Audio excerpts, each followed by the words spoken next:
Savez-vous ce qu'est un oxymore? C'est un mot savant.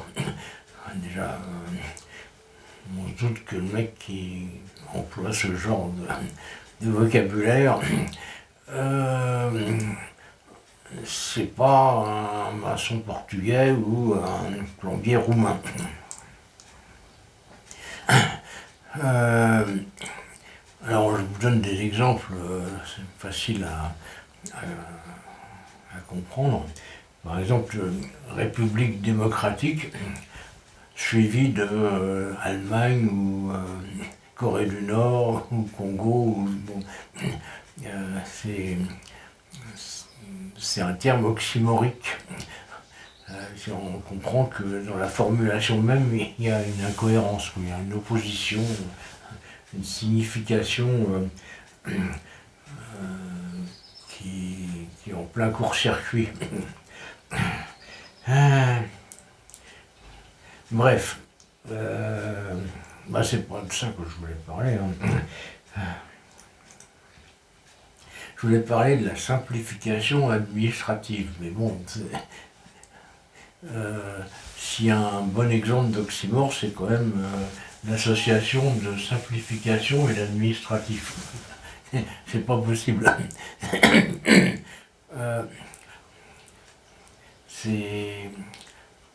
Jamais une administration n'est parvenue à simplifier quoi que ce soit.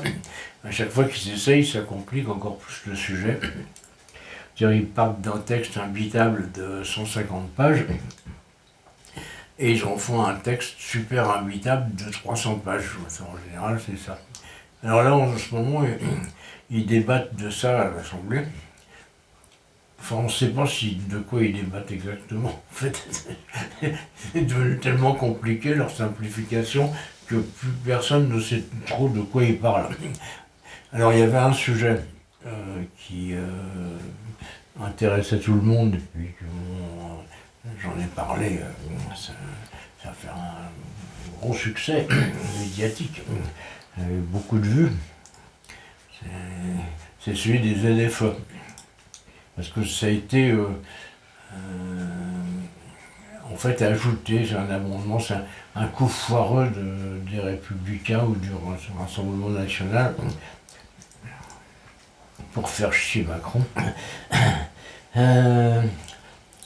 Mais bon, ceci dit, le sujet est en or. C'est-à-dire que c'est sûr que c'est un cavalier. En fait, ça n'avait rien à voir avec la simplification administrative pour ce qui est du principe. Mais en fait, il n'y a plus que ça qui compte. Donc, alors la simplification administrative, il continue à brasser de l'air pour discuter, on ne sait pas trop de quoi, parce que je crois qu'eux-mêmes ne savent pas de quoi ils parlent. Et puis le vrai sujet, comme déjà indiqué, on ne sait pas quand est-ce qu'ils vont en débattre, ni s'ils vont en débattre, ni quelles sont les propositions imbéciles du gouvernement pour faire une cote mal taillée, pour essayer de récupérer quand même des aides européennes. Donc c'est ce sujet-là qui est important, en fait, des 3 ou 4 milliards par an qu'on va pouvoir avoir si on supprime les ZFE. Mais bon, encore une fois, j'ai déjà expliqué que ces 3 ou 4 milliards qu'on perd, on va pas les avoir, c'est peanuts par rapport à ce que les gens vont perdre si on leur impose les ZFE. Ou une moitié ou un quart,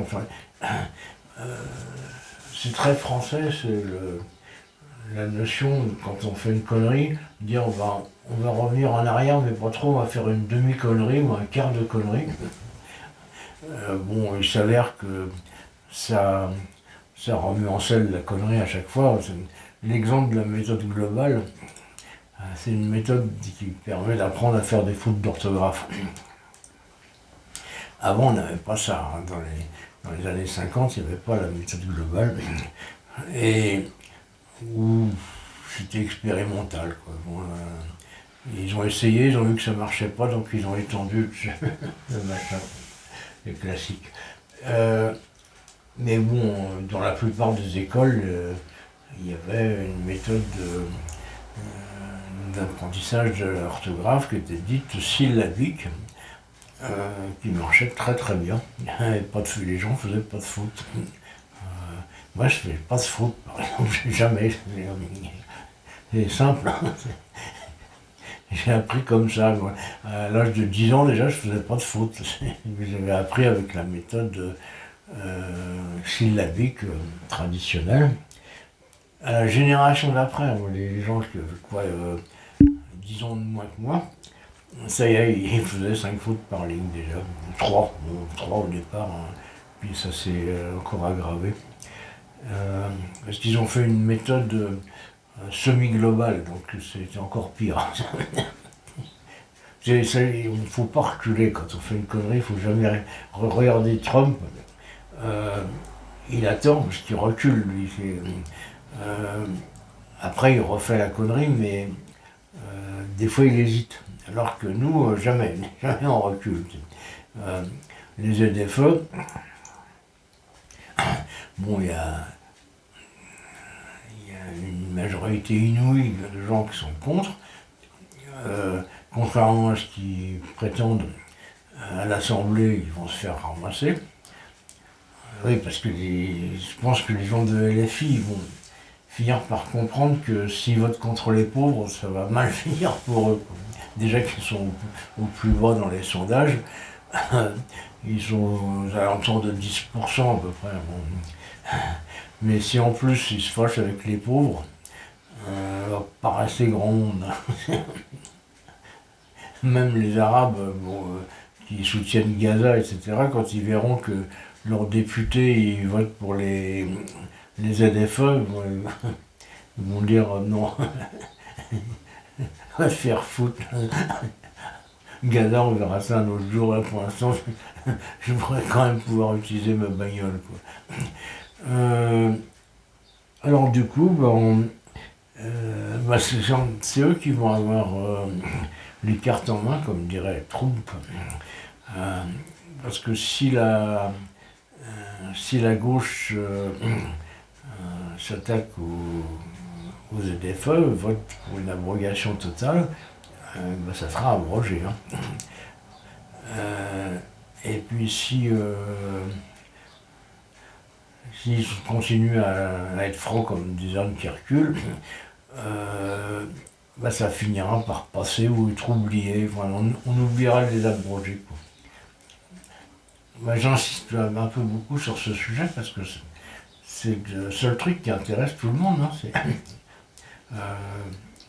ils n'ont pas encore compris dans les partis politiques, au gouvernement, à l'Assemblée, ils n'ont pas encore compris qu'il n'y avait que ça qui intéressait les gens.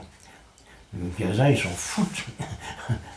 Les immigrés, les migrants clandestins, etc., ils s'en branlent. Ça ne les intéresse pas, ils s'en foutent complètement. Ce qui les intéresse, c'est de pouvoir rouler en bagnole normalement, c'est tout. Ils font comme ils veulent.